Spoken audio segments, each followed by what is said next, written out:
এবার দেখো বন্ধুরা, আমরা 2 দাগের অঙ্কটি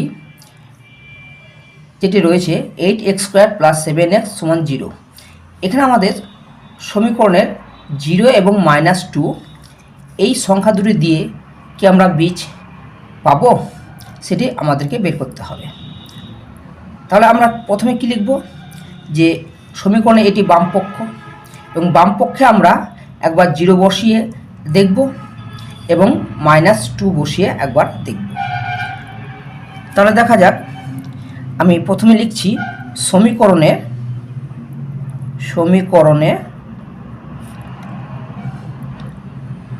এই x চলের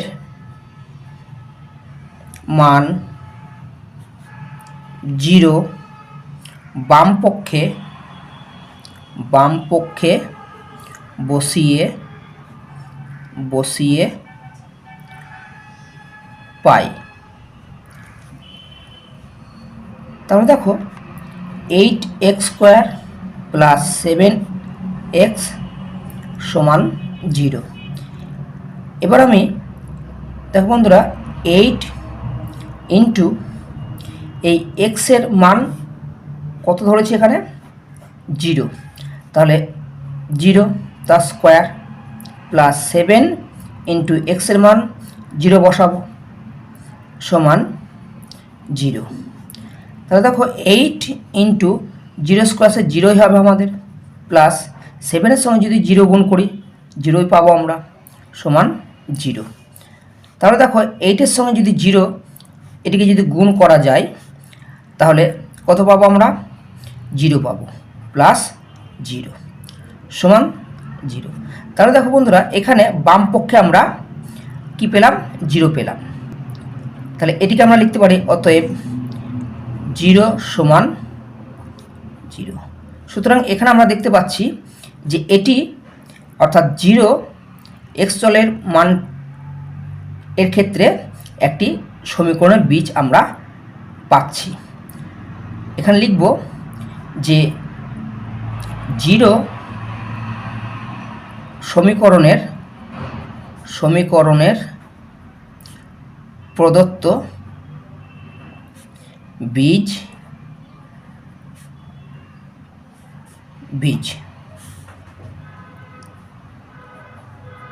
এই কথাটা লিখব।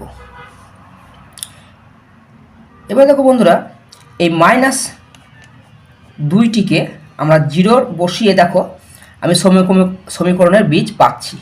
কিন্তু এবার যদি আমরা 8x² + 7x = 0, যেখানে x চলের মান -2 যদি আমরা বসাই, অর্থাৎ x সমান -2 এই মানটিকে যদি বসাই বাম পক্ষে, তাহলে দেখা যাক, তাহলে 8 ইন্টু x চলের মান কত -2 তার স্কোয়ার প্লাস 7 ইন্টু -2 সমান 0।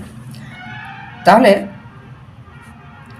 এখানে কী পাবো বন্ধুরা, কী পাবো 8 ইন্টু এখানে -2 ইন্টু -2, তাহলে মাইনাসে প্লাস হয়ে গেল আর 2 দুগুণে 4 হয়ে গেল,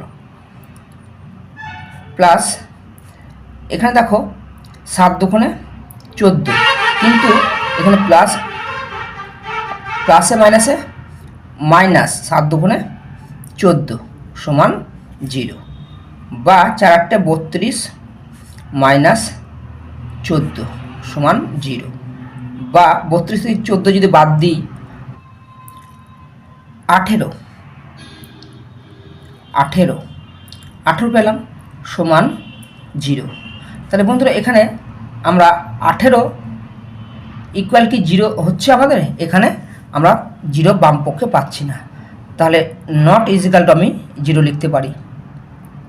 সুতরাং এখানে কিন্তু কি লিখব, সমীকরণে -2 লিখব, -2 সমীকরণের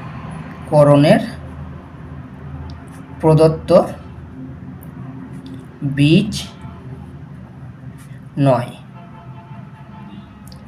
এখানে এবার সর্বোপরি আমরা লিখতে পারি যে অতএব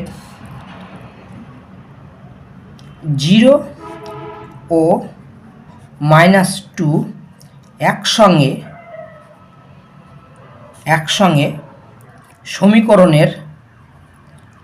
সমীকরণের বীজ নয়। এখানে কিন্তু একটি সমীকরণ বীজ হচ্ছে এটি ক্ষেত্রে 0টির, কিন্তু এখানে -2 বসিয়ে কিন্তু আমরা বামপক্ষে 0 পাচ্ছি না।